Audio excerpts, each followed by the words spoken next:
Chapter 27. Pieces of 8. Owing to the cant of the vessel, the masts hung far out over the water, and from my perch on the crosstrees I had nothing below me but the surface of the bay. Hans, who was not so far up, was in consequence nearer to the ship, and fell between me and the bulwarks. He rose once to the surface in a lather of foam and blood, and then sank again for good. As the water settled, I could see him lying huddled together on the clean, bright sand in the shadow of the vessel's sides. A fish or two whipped past his body. Sometimes, by the quivering of the water, he appeared to move a little, as if he were trying to rise. But he was dead enough for all that, being both shot and drowned, and was food for fish in the very place where he had designed my slaughter. I was no sooner certain of this than I began to feel sick, faint, and terrified. The hot blood was running over my back and chest. The dirk, where it had pinned my shoulder to the mast, seemed to burn like a hot iron. Yet it was not so much these real sufferings that distressed me, for these it seemed to me I could bear without a murmur. It was the horror I had upon my mind of falling from the crosstrees into that still green water, beside the body of the coxswain. I clung with both hands until my nails ached, and I shut my eyes as if to cover up the peril.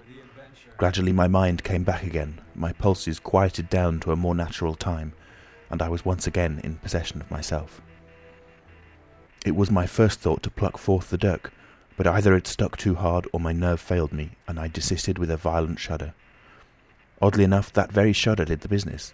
The knife, in fact, had come the nearest in the world to missing me altogether. It held me by a mere pinch of skin, and this the shudder tore away. The blood ran down the faster, to be sure, but I was my own master again, and only tacked to the mast by my coat and shirt.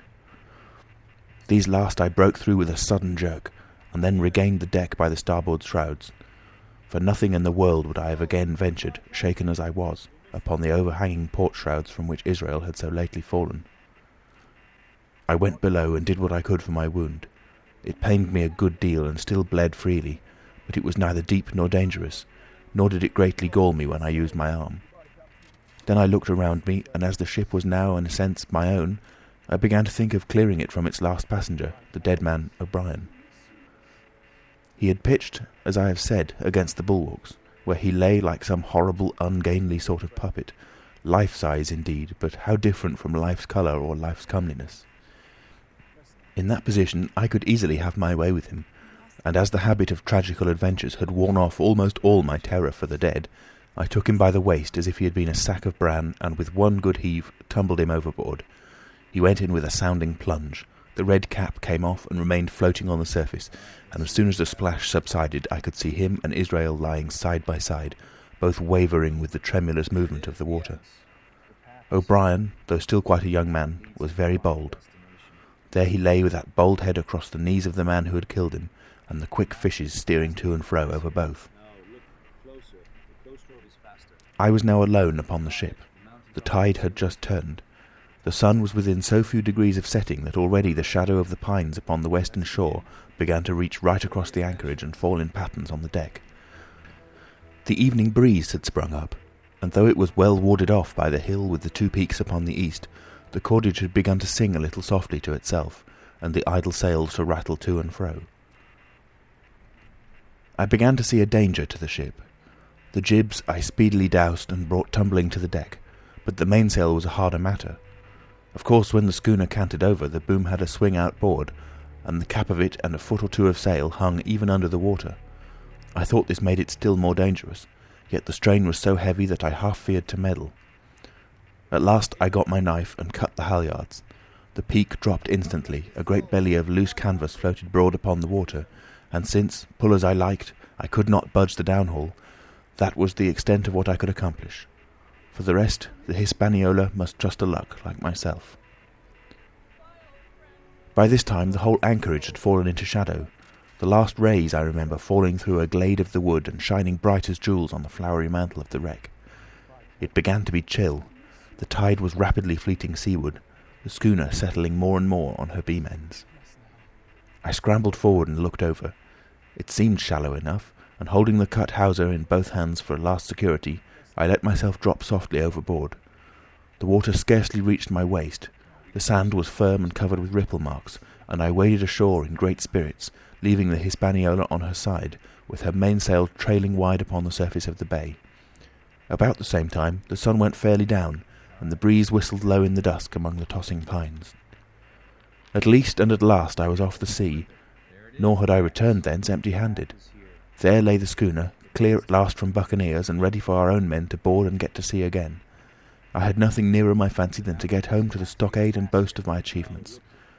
Possibly I might be blamed a bit for my truantry, but the recapture of the Hispaniola was a clenching answer, and I hoped that even Captain Smollett would confess I had not lost my time. So thinking, and in famous spirits, I began to set my face homeward for the blockhouse and my companions. I remembered that the most easterly of the rivers which drain into Captain Kidd's anchorage ran from the two-peaked hill upon my left, and I bent my course in that direction, that I might pass the stream whilst it was small. The wood was pretty open, and keeping along the lower spurs, I had soon turned the corner of that hill, and was not long after waded to the mid-calf across the watercourse. This brought me near to where I had encountered Ben Gunn, the maroon, and I walked more circumspectly, keeping an eye on every side. The dusk had come nigh hand completely, and as I opened out the cleft between the two peaks, I became aware of a wavering glow against the sky, where, as I judged, the man of the island was cooking his supper before a roaring fire. And yet I wondered in my heart that he should show himself so careless, for if I could see this radiance, might it not reach the eyes of Silver himself, where he camped upon the shore among the marshes? Gradually the night fell blacker. It was all I could do to guide myself even roughly towards my destination. The double hill behind me and the spyglass on my right hand loomed faint and fainter. The stars were few and pale, and in the low ground where I wandered I kept tripping among bushes and rolling into sandy pits. Suddenly a kind of brightness fell about me. I looked up. A pale glimmer of moonbeams had alighted on the summit of the spyglass, and soon after I saw something broad and silvery moving low down behind the trees, and knew that the moon had risen. With this to help me, I passed rapidly over what remained to me of my journey, and sometimes walking, sometimes running, impatiently drew near to the stockade. Yet, as I began to thread the grove that lies before it, I was not so thoughtless but that I slacked my pace, and went a trifle warily. It would have been a poor end of my adventures to get shot down by my own party in mistake. The moon was climbing higher and higher. Its light began to fall here and there in masses through the more open districts of the wood, and right in front of me a glow of a different colour appeared among the trees. It was red and hot, and now and again it was a little darkened, as it were the embers of a bonfire smouldering. For the life of me, I could not think what it might be. At last I came right down upon the borders of the clearing.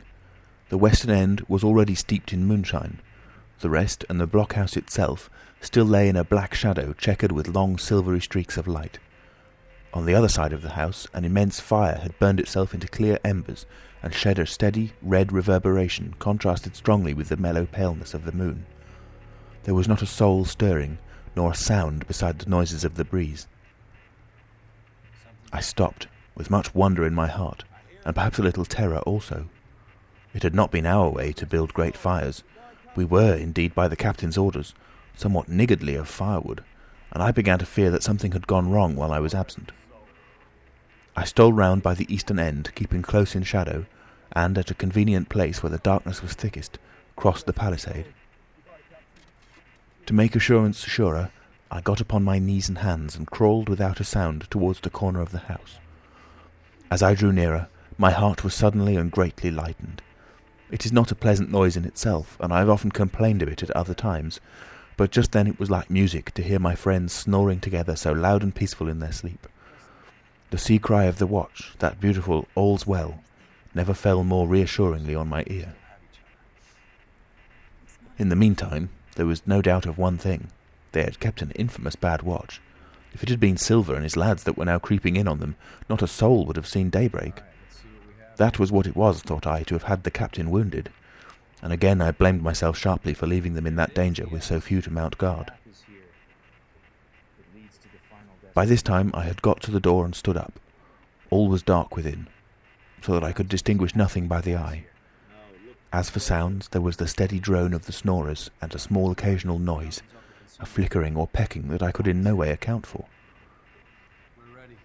With my arms before me I walked steadily in. I should lie down in my own place, I thought with a silent chuckle, and enjoy their faces when they found me in the morning. My foot struck something yielding. It was a sleeper's leg, and he turned and groaned, but without awaking. And then, all of a sudden, a shrill voice broke forth out of the darkness. "Pieces of 8! Pieces of 8! Pieces of 8! Pieces of 8! Pieces of 8!" And so forth, without pause or change, like the clacking of a tiny mill. Silver's green parrot, Captain Flint. It was she whom I had heard pecking at a piece of bark. It was she keeping better watch than any human being, who thus announced my arrival with her wearisome refrain. I had no time left to me to recover. At the sharp, clipping tone of the parrot, the sleepers awoke and sprang up, and with a mighty oath the voice of Silver cried, "Who goes?" I turned to run, struck violently against one person, recoiled, and ran full into the arms of a second, who for his part closed upon and held me tight.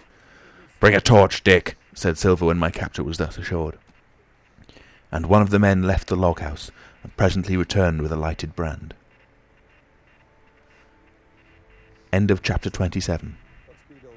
Read by Alex Foster in Nottingham, England, the 13th of October 2005. www.alexfoster.me.uk